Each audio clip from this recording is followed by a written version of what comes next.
Bentornati a una nuova puntata di Facciamo Finta Che. Io vi rinnovo fin da ora l'invito ad andare a cercare tutte le nostre puntate su tutti i social, quindi YouTube, Spotify, Facebook e chi più ne ha più ne metta. E quest'oggi io vado proprio dritto a bomba, anche perché la puntata di oggi è proprio su richiesta di quello che ci avete suggerito anche voi, andando a leggere anche ai vari commenti che ci avete fatto. A grande richiesta viene proprio fuori il nome di Enrico Baccarini, che io ringrazio fin da ora per aver accettato il nostro invito. Enrico, come stai?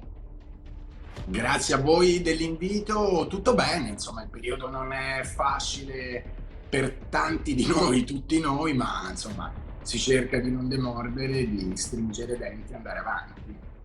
Bene, fra l'altro poi dopo voglio ricordare anche un sacco di cose che fai, tra cui un'interessantissima rivista, ma lo diciamo alla fine, quindi rimanete collegati con noi e io direi di partire subito a bomba, perché con te voglio ricollegarmi anche alle puntate precedenti, parlando di questo enorme diluvio e quindi ricollegandoci con quello che accade in India, perché anche in India, come in numerosi posti, c'è un Noè e quindi andiamo nello specifico a raccontare questa storia. Sì, piccola premessa, pochi lo sanno, se non magari noi addetti ai lavori, ma in tutto il pianeta esistono almeno 650 miti del diluvio, forse anche di più, che appartengono a culture o civiltà molto grandi, come i Sumeri, come il popolo ebraico che attinse buona parte al suo mito e al suo Noè da quello mesopotamico, ce l'abbiamo in India, lo abbiamo nell'Asia più estrema come lo abbiamo nel Sud America. Mi viene in mente che gli Aztechi, il popolo azteco, parlava di un enorme continente sprofondato, di un diluvio che distrusse la loro civiltà e guarda caso questo continente, quest'isola grandissima che si era inabissata si chiamava Aztlan, un po' ci richiama alla mente la platonica Atlantide. Nel caso indiano, nel caso specifico dell'India, è un panorama veramente vastissimo, è un campo di indagini direi all'inizio, ma forse neanche, perché nel caso indiano abbiamo tanti elementi, soprattutto tante prove. In parole povere, per chi non conoscesse la tradizione e la cultura indiana, ci sono tante storie, tante leggende, ma una tra tutte appunto è quella che riguarda il Pralaya, come lo chiamano loro, cioè questo grande diluvio che migliaia e migliaia di anni fa, loro arrivano anche a datarlo, e lo datano all'incirca tra il 9005 e 10.000 a.C., distrusse letteralmente quella che era stata una civiltà precedente, vissuta in India, per dare origine a una nuova civiltà che è quella che conosciamo noi oggi. I testi indiani, tra i più antichi, tra i più sacri, mi viene in mente il Manusmriti, le leggi di Mano, mi vengono in mente il Bhavishya Purana, tantissimi testi ci parlano di questo diluvio, ci raccontano nel dettaglio quello che successe, è un po' la riproposizione del diluvio biblico. Invece di Noè abbiamo un personaggio che si chiama Manu, che viene avvertito dell'imminente cataclisma, gli viene detto di costruire un'enorme imbarcazione per preservare i semi di varie piante, coppie di animali anche qua, uomini e donne, ma la cosa fondamentale che deve fare Manu è preservare la conoscenza, che in lingua sanscrita si dice Veda. Infatti il Veda, il loro testo sacro per antonomasia, poi diviso in 4 libri, ma è la fonte di sapienza più importante che doveva essere preservata dalla civiltà precedente a quella che sarebbe rinata successivamente. Riassumendo un po', avviene questo enorme diluvio, intere zone costiere vengono totalmente distrutte e Manu riesce dopo un certo periodo ad approdare nella catena himalayana. Qui le acque si ritirano, un po' come Noè con l'Ararat, le acque si ritirano, possono uscire da questa enorme imbarcazione e la vita ha di nuovo inizio. Cosa curiosa, noi abbiamo, come dicevo, un testo sacro importantissimo, le leggi di Mano, dove si racconta questa vicenda. Viene detto che questa civiltà precedente viene spazzata via, un po' per gli stessi motivi della questione pubblica, ma soprattutto viene detto che prima di noi, prima anche di questa stessa civiltà precedente, ce n'erano state altre tre. Quindi noi saremo la quintina di tempo che sarebbe vissuta, o che almeno nella zona dell'India avrebbe vissuto in quelle zone lì. Fatto importante è che nelle leggi di Manu, in questo testo sacro, poi vengono dati tutta una serie di regole, che sono regole sia del buon vivere, ma anche regole sociali, e non solo, per ricreare la nuova civiltà, che poi è quella che nel mondo indiano, nella tradizione indiana, è la loro civiltà attuale. Ed è un dato veramente interessante perché al di là delle epoche, di 10.000 a.C., che ci richiama alla mente tantissimi elementi, da Göbekli Tepe alla questione egiziana, alla fine dell'ultima glaciazione. Il fatto interessantissimo è che in India si è iniziato a trovare tracce e prove di qualcosa, qualcuno che c'era prima della civiltà che noi conosciamo, perché lungo tutto il litorale costiero indiano è considerato che è un subcontinente, quindi veramente immenso come estensione territoriale, ad una distanza di circa 2 chilometri e mezzo dalle coste attuali. Si è iniziato già dal 2008-2009 a trovare intere città sommerse, che attraverso vari sistemi si è riuscito a datare, e guarda caso la datazione che è stata data appunto è quella del 9500-10.000 a.C. Quindi prove alla mano, c'è qualcosa che deve essere capito, scoperto, e di cui noi abbiamo cognizione, conoscenza, grazie soprattutto ai testi sacri indiani. Ecco, io ritornerei anche proprio perché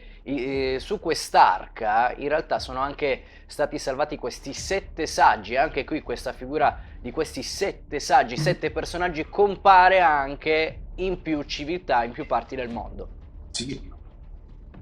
Sì, è un dato emblematico, bellissimo, affascinante. I Saptarishi, i 7 saggi indiani, sono figure semi-leggendarie, semi-divine in certi casi, perché probabilmente, uso il condizionale, furono degli uomini saggi, di grandi sapienti, di un'epoca remotissima. A loro viene affidato il compito di salvare il Veda, la conoscenza che non è solo il testo sacro che conosciamo oggi, ma tutta una serie di conoscenze. Tra di loro, per esempio, c'è Bharadvaja, che è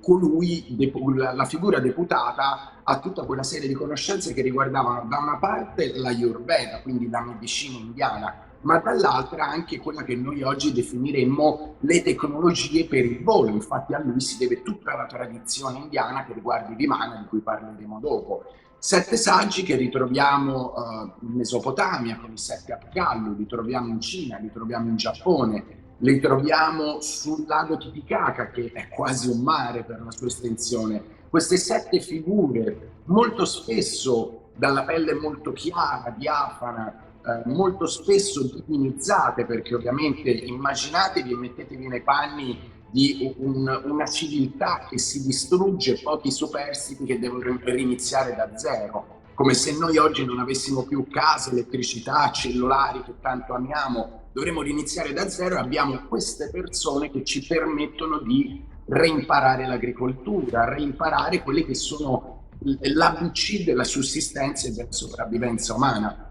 Queste figure le troviamo nei Saptarishi in India e le troviamo in tutto il pianeta.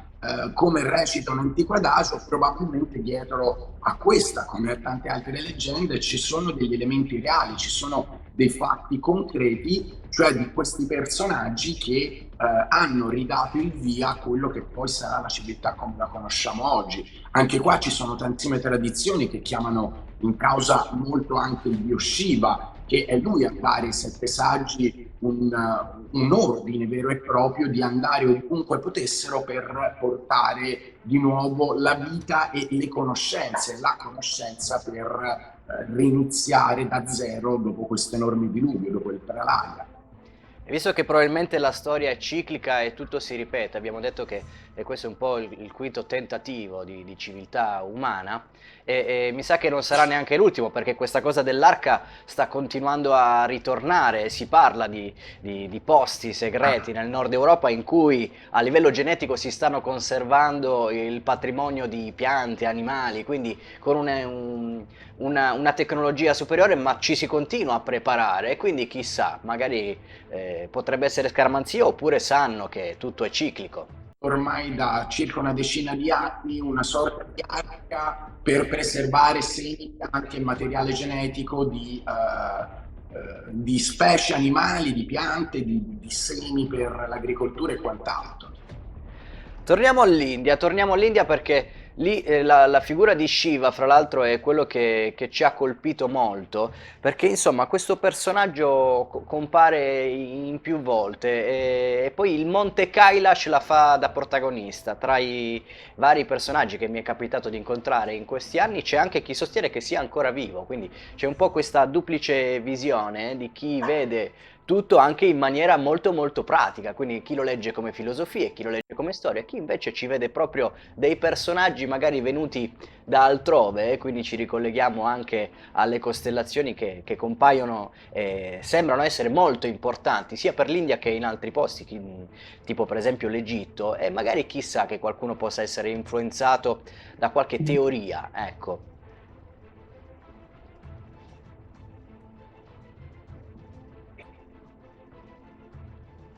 Beh, c'è da dire ora che sia ancora vivo, non lo so, non penso.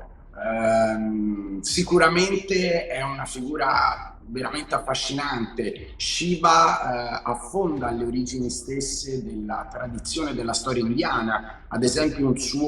una sua rappresentazione che viene definita Rudra, Rudra Shiva, che troviamo ancora oggi nell'induismo, la troviamo nella civiltà Harappa, che è diciamo l'antesignana di tutta l'India e l'induismo che conosciamo ad oggi, e molto probabilmente è una civiltà molto più antica di Sumeri ed Egiziani. C'è da dire che il dio Shiva è il primo maestro dello yoga, è una fonte di informazioni per gli stessi sette saggi a cui viene dato, come si diceva, il compito di riportare la conoscenza nell'India e in altre zone del pianeta. C'è da dire che curiosamente il dio Shiva è associato nel mondo indiano con la costellazione di Orione, e nelle tante tradizioni, nelle tante storie che noi troviamo in India, ci sono appunto leggende dove si dice che lui scese e poi risalì al cielo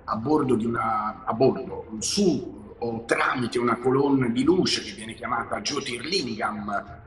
quindi in qualche cosa che sembra palesarci una controparte tecnologica, così come la figura è sempre stata venerata, è sempre stata adorata nel mondo indiano, nel mondo dell'induismo, che è molto complesso, molto diversificato rispetto a quello che noi conosciamo, ma ci sono appunto dei testi in cui si dice, come in Surya Siddhanta, che lo stesso dio Shiva, per arrivare sul nostro pianeta, su Buloka, come viene chiamato in sanscrito, doveva percorrere delle vere e proprie rotte stellari all'interno della nostra galassia per arrivare. Non è che si manifestava così di punto in bianco sul nostro pianeta, ma anche lui aveva bisogno di un mezzo, di uno strumento per spostarsi e raggiungere Buloka, che è il pianeta Terra. La stessa tradizione indiana ci dice che quando gli dei primordiali arrivarono sul nostro pianeta, o si manifestarono, forse il termine più giusto, erano 33, un numero particolare, un numero sacro in India come per altre tradizioni, e tra queste 33 divinità c'era anche appunto il dio Shiva. Una curiosità che io leggo anche a un racconto, una parte della storia che ho conosciuto seguendo te, è il fatto che Shiva, tra i vari figli, ne ebbe uno di nome Skanda, e questo figlio, secondo la leggenda, fu colui che andò proprio a dare origine alla Scandinavia, quindi come l'India sia collegata all'Europa del Nord. E io, seguendo te, ho trovato delle conferme di come l'India sia collegata ai Celti e ai popoli del Nord Europa. Beh sì, qui si apre un discorso molto ampio e molto lungo. Ti posso dire che a livello genetico faccio una premessa, si è sempre parlato fino a circa 20 anni fa di un'invasione ariana dell'India, quindi di popoli nomadi che a un certo momento entrano nel continente indiano, subcontinente indiano, e portano la loro conoscenza e la loro cultura. Secondo la visione classica che esiste dalla metà dell'Ottocento con Max Muller fino a 20 anni fa, questa era la storia dell'India. Nessuno nega che ci sono stati appunto flussi di popoli che sono entrati in India, ma studi genetici, e parlo di studi scientifici pubblicati sulle principali riviste mondiali, ci dicono anche l'esatto contrario, cioè che ci sono stati in momenti precisi della storia indiana dei flussi di popoli che si sono spostati verso l'estremo oriente e verso di noi, quindi verso l'Europa. La possibilità che da Scandinavia è una delle possibilità, ci sono pochi elementi, ma a livello genetico è un dato di fatto che ci sono stati questi spostamenti di popoli. Ti aggiungo un'altra cosa velocemente, circa 7 anni fa una mappatura genetica dei popoli aborigeni dell'Australia del Nord ha dimostrato come all'incirca nel 2200 avanti Cristo, quindi più di 4000 anni fa, dei rappresentanti, chiamiamoli così, della civiltà araba sono giunti fino all'Australia e si sono mischiati con le popolazioni aborigeni. Questo ci potrebbe spiegare come mai il rongorongo dell'isola di Pasqua e la scrittura della civiltà Ballinda o civiltà Raffa sono quasi del tutto identiche e sono tra le poche scritture che non sono state ancora decifrate. E poi di lì c'erano numerosi scambi e abbiamo trovato anche indizi sul fatto che la cultura dell'India, anche grazie a continui spostamenti tra Oriente e Occidente, sia arrivata anche in quella che era l'Europa antica e abbia influenzato anche personaggi storici. Vogliamo parlare anche di Alessandro Magno. Beh, Alessandro Magno è un personaggio del tutto affascinante. Lui arrivò dopo 1000 spedizioni fino alla Bactria, come venne chiamata, che erano i confini del mondo indiano. Stiamo parlando dell'Afghanistan e del Pakistan attuali. Il Pakistan nasce nel 1947 come maggioranza musulmana che si divide dall'India, quindi a quel tempo, in quell'epoca, nel IV secolo a.C., era un tutt'uno. Alessandro Magno viene fermato dagli indiani che erano molto più forti e potenti di lui, però allo stesso tempo Alessandro era un personaggio molto arrogante, molto sprezzante verso determinate culture che non erano le sue, e però rimane del tutto affascinato da quella che era la conoscenza indiana. Addirittura porterà con sé nel suo viaggio di ritorno verso Mesopotamia, la Mesopotamia porterà con sé dei saggi, degli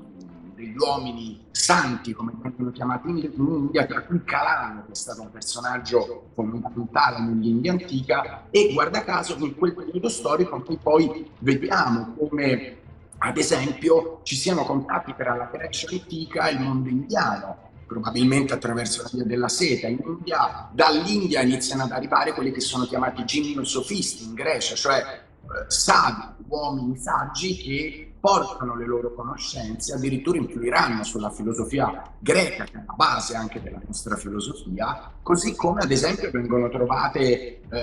ciotole con una scrittura proto-brahmi in Egitto, per cui testimonia che anche in Egitto sono riusciti ad arrivare questi sadhu, questi uomini di conoscenza indiani. Per non parlare poi faccio un salto un po' da Alessandro Magno a qualche secolo, un millennio prima, noi sappiamo per certo, ad esempio dall'archeologia ufficiale, che la civiltà Rapa o civiltà Ballinda aveva intensi scambi commerciali con tutto il mondo mesopotamico e sumero, e ci sono steli, ci sono tavolette con i forni che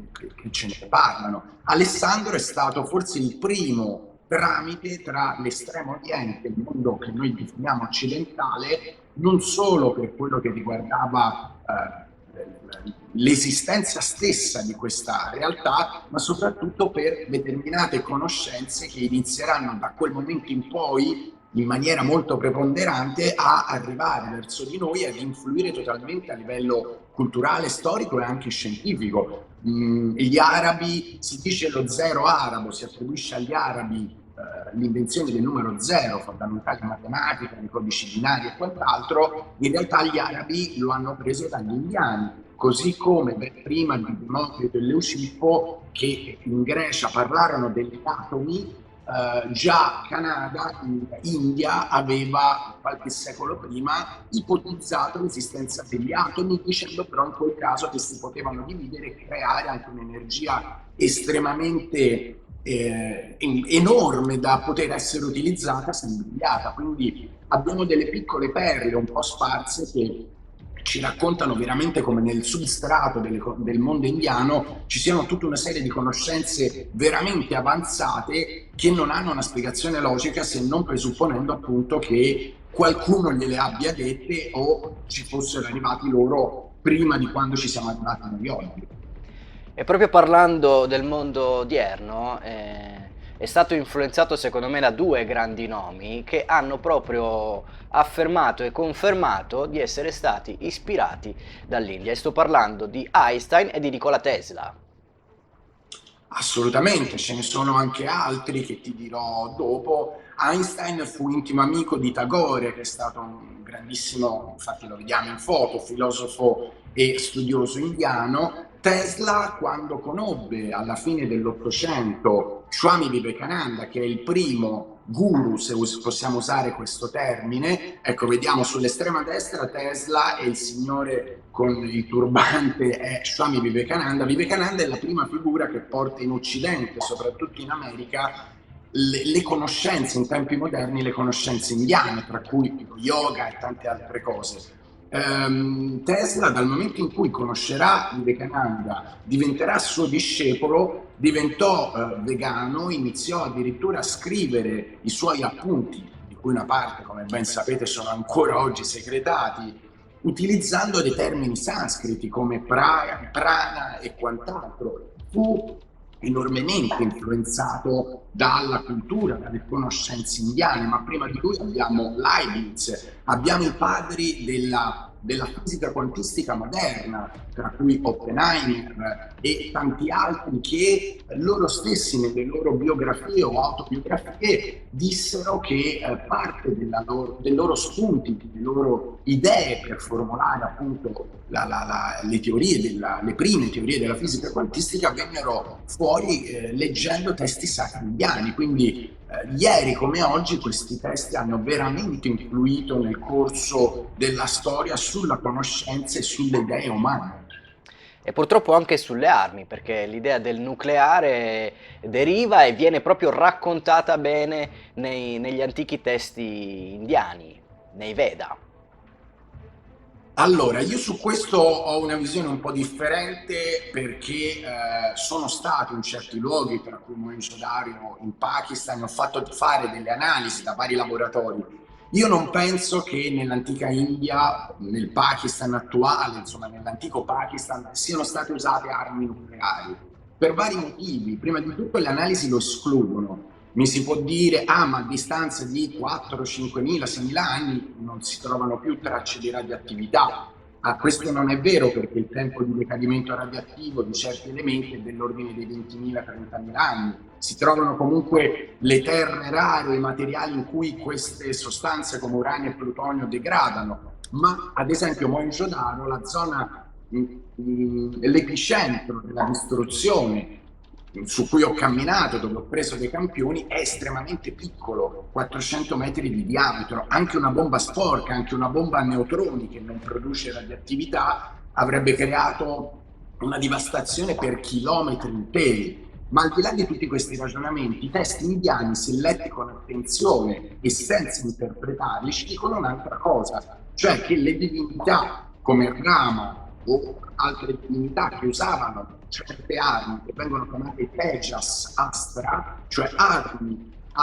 Tejas vuol dire energia, Astra vuol dire arma energia è la traduzione letterale, erano ben diverse da quello che è un'arma nucleare, erano più distruttive o avevano la loro distruzione circoscritta ad un luogo specifico. E in più vengono raccontate, ci sono almeno una cinquantina di armi di questo tipo, alcune assomigliano per descrizione ad armi nucleari, però non ci sono prove evidenti. A Mohenjo-Daro noi troviamo una zona vasta, 400 metri di diametro, dove le analisi fatte alla Sapienza, fatte per conto di History Channel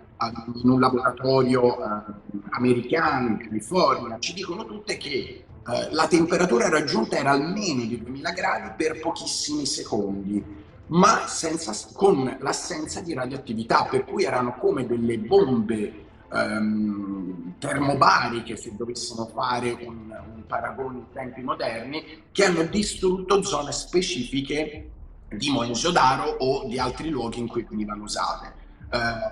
Il mondo indiano si presta molto a interpretazioni, però basta leggere certe volte i testi originali e senza, ripeto, interpretarli, leggere cosa c'è scritto. Si dice chiaramente che erano armi che distruggevano luoghi, punti specifici, ma non c'è nessuna descrizione di radioattività, né ci sono prove evidenti. Ci sono le prove che c'è stato qualche cosa, l'evento X, come lo chiamava Davenport negli anni 70, cioè un'esplosione in quota, perché non c'è cratere, che ha devastato letteralmente una parte di Mohenjo-Daro, nel caso specifico, fondendo dai mattoni ai ciotoli, calcinando, i corpi, quindi facendo evaporare la parte minerale delle loro ossa, ma non lasciando radiazioni, per cui qualcosa di esplosivo, ma non sappiamo bene cosa. Prima hai citato Rama, il dio Rama io l'ho incontrato e mi ha colpito praticando la Muay Thai, perché ci sono tutte le danze prima di entrare nel ring che riguardano proprio il dio Rama, e lì è collegato un racconto molto interessante sul dio Rama, c'è un poema intero dedicato. Il Ramayana è un poema insieme al Mahabharata tra i più lunghi. Il Mahabharata è il più lungo poema epico dell'intera storia umana di tutto il pianeta. Il Ramayana è un poema bellissimo, un poema come tutti i poemi epici indiani, dove c'è scienza, c'è filosofia, c'è religione, c'è storia, c'è tante cose messe dentro questi testi per far arrivare alla gente comune, alla gente che non era di casta brahminica, alla gente che non poteva o non sapeva leggere determinate conoscenze. Il Ramayana, in soldoni, perché anche qui è un poema veramente lunghissimo, racconta la storia del dio Rama, l'incarnazione di Vishnu, che a un certo momento viene, per tutta una serie di questioni dinastiche, viene mandato via dalla sua città, che è Ayodhya. Gli viene rapita sua moglie Sita da un demone, ma il termine improprio, da una divinità negativa, definiamola, che nel mondo indiano sono chiamate Asura, e viene portata nella città di Lanka, dove viene tenuta prigioniera, e quindi tutta la storia del Ramayana, riassunta in 2 secondi, appunto è il viaggio e la guerra che Rama farà per arrivare a Lanka e quindi salvare sua moglie, uccidere Ravana, che è questo Asura, questo demone, se mi passate il termine. E il fatto interessante è che ci sono tutta una serie di indizi, anzitutto, che ricollegano l'antica Lanka descritta nel Ramayana. Lanka vuol dire l'isola, isola, non con lo Sri Lanka, ma con Mohenjo-Daro, che si trova oggi in Pakistan. Questo perché? Perché il termine Sri Lanka, anzitutto, è un termine moderno. Il nome a quest'isola viene dato nel 1972. Prima si chiamava Ceylon, Serendip, da cui il termine serendipità, ma i luoghi descritti nel Ramayana non corrispondono ai luoghi che troviamo, si poteva trovare nello Sri Lanka, mentre i luoghi descritti nel Ramayana sono in tutto e per tutto uguali a quello che era la zona prospiciente Mohenjo-Daro 5-6 mila anni fa almeno. Fatto curioso, Mohenjo-Daro oggi è nel deserto del Thar, ma vicino al fiume Indo, a 300 metri, fiume Indo che in tempi antichissimi esondava più volte all'anno, trasformando la città di Mohenjo-Daro in una vera e propria isola. I monti descritti nel Ramayana corrispondono a quelli nella zona di Mohenjo-Daro, quindi tanti studiosi dagli anni 70 ad oggi hanno collocato lì quelle vicende. Poi c'è da dire che comunque tutto il mondo indiano è costellato di elementi che riguardano Rama. Rama, ad esempio, nel Ramayana c'è un momento incontra Bharadvaja, uno dei 7 saggi che abbiamo citato prima, che è coinvolto con la questione dei Vimana. Rama stesso utilizza delle armi divine, ci sono affreschi che io vidi diversi anni fa nella città santa di Puri, dove si vedono rappresentati questi Vimana come dei veri e propri UFO di tipo damschiano, si potrebbe dire. Quindi è impossibile che gente di quell'epoca si fosse rappresentata un oggetto, un Vimana con una certa forma, se non era stato visto, se le tradizioni di quei luoghi non avevano tramandato nel corso del tempo una determinata forma. Così come il diorama è, come diceva, associato a certi tipi di armi che lui utilizza per sconfiggere Ravana, e molto probabilmente le descrizioni che troviamo anche nel Ramayana collimano totalmente con quelli che sono gli eventi poi che avvengono e succedono nella zona, nell'attuale sito archeologico di Mohenjo-Daro. Di Rama mi colpisce anche un po' quello che è il suo miglior amico, la figura che più lo aiuta, che è Hanuman, metà uomo, metà scimmia. E oltre a chiedere un po' la tua interpretazione di questo personaggio, sempre seguendo anche le tue conferenze, ho scoperto che c'è un tempio in Nepal dedicato ad Hanuman che ha la forma della stella a 6 punte, quindi ci colleghiamo anche a questo simbolo.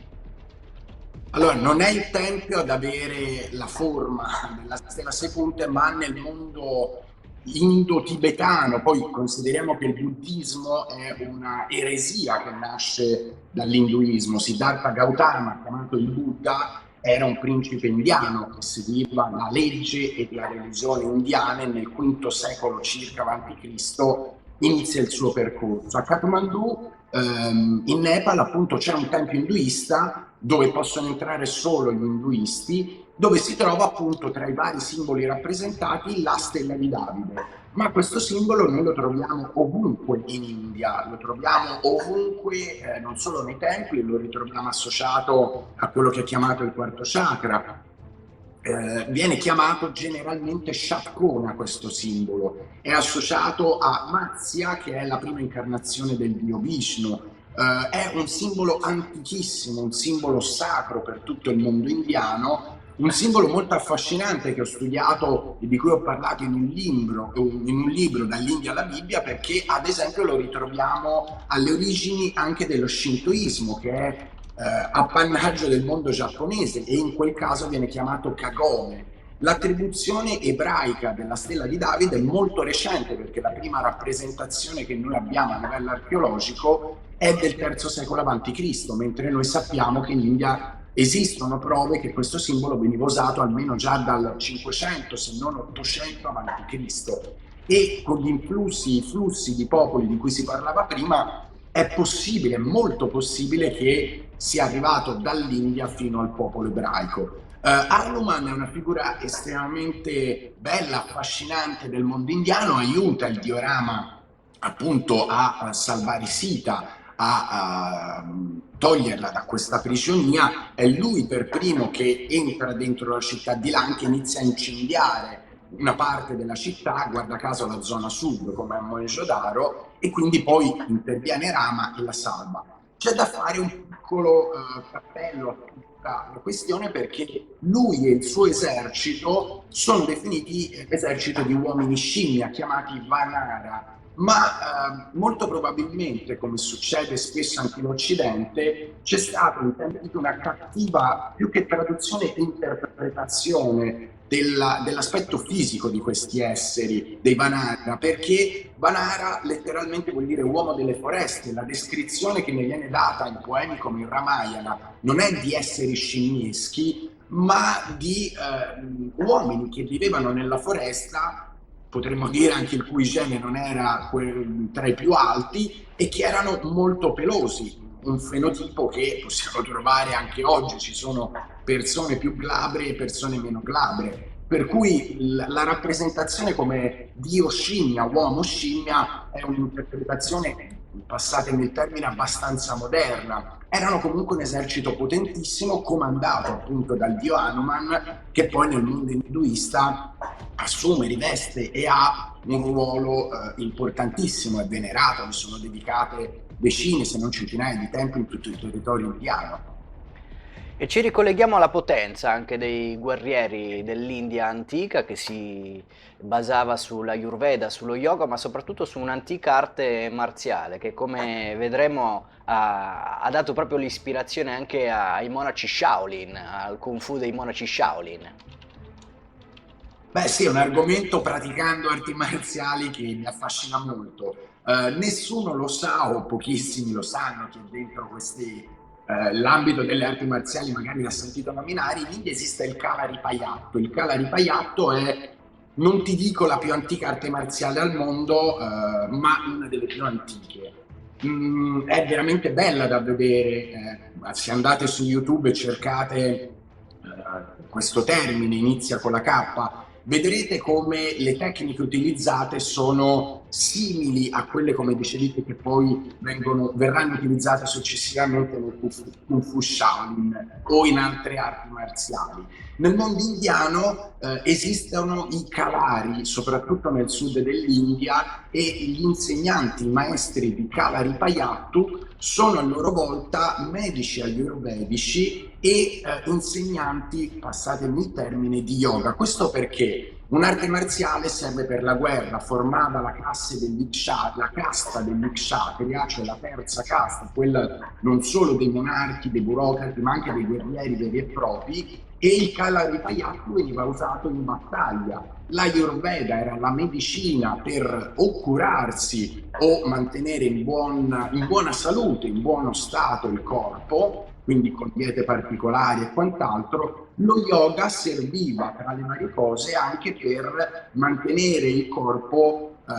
flessibile e atto a praticare il Kalaripayattu. Cosa succede? Uno dei personaggi più interessanti del mondo indiano, di Bodhidharma, all'incirca tra il terzo e secondo secolo avanti Cristo, cosa fa? Lui era il 29esimo patriarca del buddismo indiano, quindi è come il corrispettivo di un nostro papa, una figura molto importante. Lui compie un enorme viaggio in Cina dove cerca di portare, sapete che di buddismi, passatemi il termine, ne esistono di diversi tipi. Abbiamo il buddismo Mahayana, Theravada. Lui cerca di portare le sue conoscenze, il suo buddismo nel mondo indiano e trova molto ostracismo, compreso tra i regnanti che incontra. A un certo momento lui nelle sue peregrinazioni si trova ad arrivare in un tempio dove trova questi monaci buddisti che vivevano una vita non molto monastica, non molto dedita alla preghiera, alla meditazione e alla pratica, e riforma la loro regola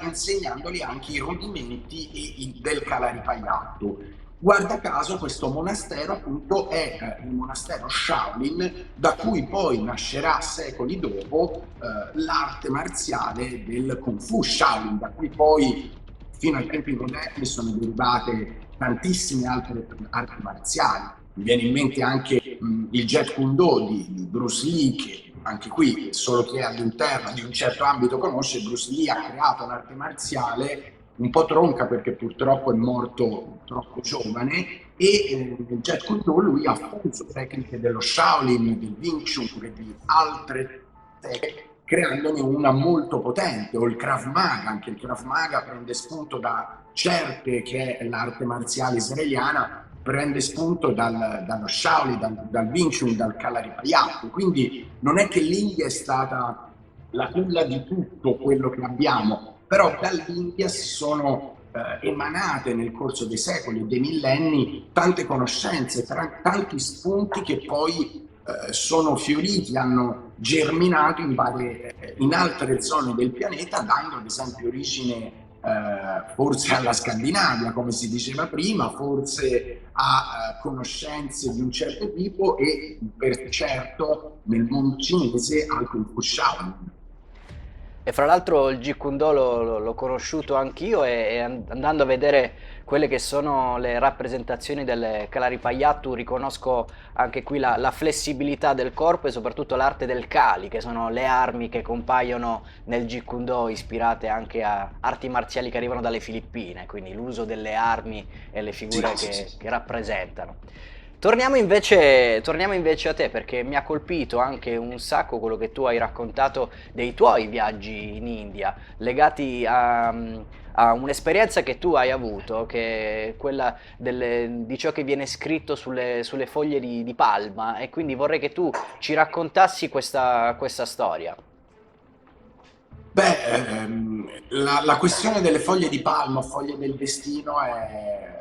molto bella, molto affascinante. Considerate che le foglie di palma in India sono il corrispettivo dei papiri per l'antico Egitto. Le foglie di palma, oltre agli usi, diciamo, laici comuni, sono un patrimonio plurimillenario in cui a livello religioso, a livello induista, è stata conservata una tradizione specifica, in cui praticamente, secondo una tradizione soprattutto del sud dell'India, in tempi antichissimi, alcuni dei sette saggi e dei loro discepoli udirono quello, vi ripeto letteralmente quello che dice la tradizione, udirono quello che sarebbe stato il percorso di certe anime, di tantissime anime, che si sarebbero incarnate nel corso dei secoli e dei millenni, non solo in India, ma in tutto il pianeta. Queste foglie sono praticamente la trascrizione del percorso di un'anima di corpo in corpo, di errore in errore, perché loro ovviamente hanno il concetto del karma. Io le ho fatte ormai diversi anni fa, quasi 10 anni fa, ed ero un po' scettico perché mi sembrava incredibile. Funziona che si va in certi templi, poi vengono fatte anche da studi privati, ma sconsiglio chi le voglia fare di andare in quei luoghi. Si fanno in templi specifici, come Vascinta Coil nel sud dell'India, si fornisce un'impronta, agli uomini viene chiesta quella del pollice destro, alle donne quella del pollice sinistro. Sapete che l'impronta è unica quasi per ogni individuo. Dall'impronta si trovano 108 punti, che è un numero sacro indiano, e da questi 108 punti viene trovato in enormi biblioteche quello che è un rocchetto di foglie dove dovrebbe trovarsi la propria foglia di palma. La tradizione vuole, questo lo specifico, che si debba andare in India e si debba essere predestinati a fare questo tipo di sistema divinatorio. Non si può fare via Skype o vendere via Skype come altre figure fanno anche in Italia, ma lasciamo stare. E una volta che ci si trova davanti a un bramino, quindi un sacerdote dell'induismo, questa persona cerca la tua foglia, e dopo averti fatto delle domande molto banali per cui non c'è modo di influenzare questa persona, quando trova la tua foglia ti inizia a leggere quello che c'è scritto. Nel mio caso, ad esempio, sembra incredibile, ma mi sono sentito dire il nome di mio padre, il nome di mia madre, associato a questa vita che sto vivendo ora, quindi qui dietro c'è tutto il concetto della reincarnazione. Mi sono stati raccontati, ad esempio, eventi o traumi vissuti nella mia vita, che conosco solo io. Mi è stato detto quello che sarebbe stato il percorso della mia anima e quindi anche come stemperare un po' il karma che dalle vite precedenti mi portavo dietro. È ovvio che si può giudicare in qualsiasi modo una cosa del genere in maniera scettica, negativa o crederci. Vi posso dire che io ero scettico, nonostante mi occupo di certe tematiche. Ci si può credere come no, si può essere scettici, denigrarle, osteggiarle.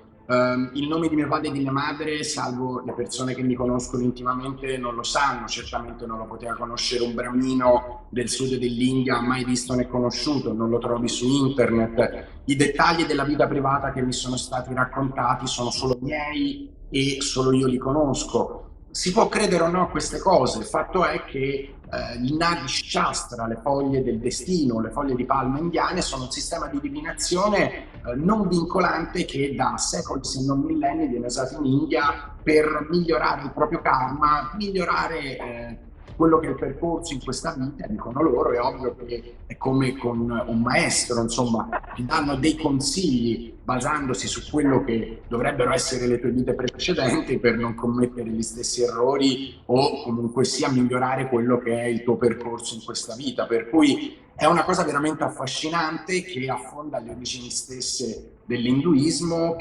su cui ho scritto anche lì un libro, Le foglie del destino, e che anche in quel caso per me siamo alla punta di un iceberg di tradizioni e conoscenze che deve essere ancora svelato, ma ripeto, togliendo i lettori farlocchi che le vendono anche online,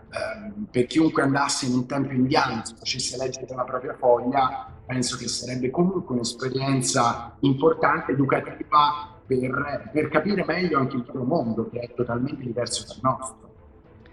Bene, io direi che siamo giunti alla conclusione, lasciamo aperte poi anche altri quesiti, quindi abbiamo detto anche di diffidare un po' dalle imitazioni, da stare attenti a chi si incontra, ma magari andando in una Kumbh Mela, che la prossima dovrebbe essere nel 2022, lì di yogi, di personaggi con questi siddhi eclatanti se ne trovano, ma lasciamo anche abbastanza aperto questo argomento per una prossima puntata. Sì, se posso chiudere dicendo una cosa che sempre più, soprattutto in questo periodo, sento mia, si giudica tantissimo in generale, soprattutto anche nel nostro ambito, si cerca di osteggiare ricercatori, persone, linee di pensiero, ognuno ha la sua linea. In questa chiacchierata che ci siamo fatti, io ho parlato di storia, tradizione e ricerca. Non con questo non ho la mia spiritualità, ma è mia, non giudico né parlo della spiritualità indiana perché la mia formazione è storica. La cosa che mi fa ridere dal punto di vista dei contendenti, chiamiamoli così, degli scettici, è che molto spesso, anzi sempre, si giudica senza leggere, si contesta senza conoscere e si punta il dito senza approfondire le cose. È il mio caso, come il caso di tantissimi altri ricercatori in questo settore. Si legge la sinossi di un libro, si sente 2 o 3 conferenze online, ma quasi nessuno approfondisce la materia mettendo in discussione quelli che magari erano i capisaldi storico-scientifici che avevamo avuto fino all'altro ieri o fino ad oggi. Ci vorrebbe un pochino più di flessibilità mentale in generale per non accettare a braccia aperte cose che magari per certe persone sono inverosimili, ma semplicemente per ritenere plausibile che magari la storia come ci è stata raccontata è andata un po' diversa, è stata un po' diversa da quello che sappiamo e nulla esclude che prima di noi siano esistite altre civiltà o che nel cosmo, che pullula di vita, qualcuno da laggiù sia arrivato fin qua. L'Homo sapiens sapiens, c'è chi dice a 150.000 anni, 200.000 anni, comunque considerate solo i 6.000-7.000 anni di storia che noi conosciamo, cioè è un frammento di un periodo lunghissimo, perché non è possibile che prima di noi ci sia stato qualcun altro su questo pianeta. Quindi un pochino più di flessibilità, un po' più di apertura, non verso le ricerche eretiche, ma verso possibilità che non per forza devono essere così peregrine. Io ti ringrazio per aver partecipato a questa intervista, ma soprattutto per il grande lavoro che fai e voglio ricordare quelli che sono i tuoi canali Grazie mille. social, voglio ricordare Era Magazine, quindi citiamo un po' dove ti possono trovare, dove possono approfondire tutte le tue conoscenze. Beh, ormai come tutti ho la mia pagina Instagram, la mia pagina Facebook, poi ho una casa editrice, Enigma Edizioni, dove pubblico non solo i miei testi, ma anche i testi di altri autori e mensilmente dirigo la rivista Era Magazine, rivista storica che insomma risale quasi a 25 anni fa, diretta inizialmente da Adriano Forgione. Io l'ho presa 4 anni fa e ogni mese pubblichiamo articoli sui tempi disparati, non solo sull'India, ma sull'Egitto, sul Sud America, su psicologia di frontiera, insomma è una rivista di approfondimento mensile su temi oltre cortina, temi un po' eretici, ma sempre con lo spirito da una parte critico, ma di apertura mentale verso a nuove possibilità, nuove strade e nuove vie per imparare, ricercare e comprendere la nostra storia anche noi stessi. Grazie mille Enrico Baccarini per essere stato insieme a noi.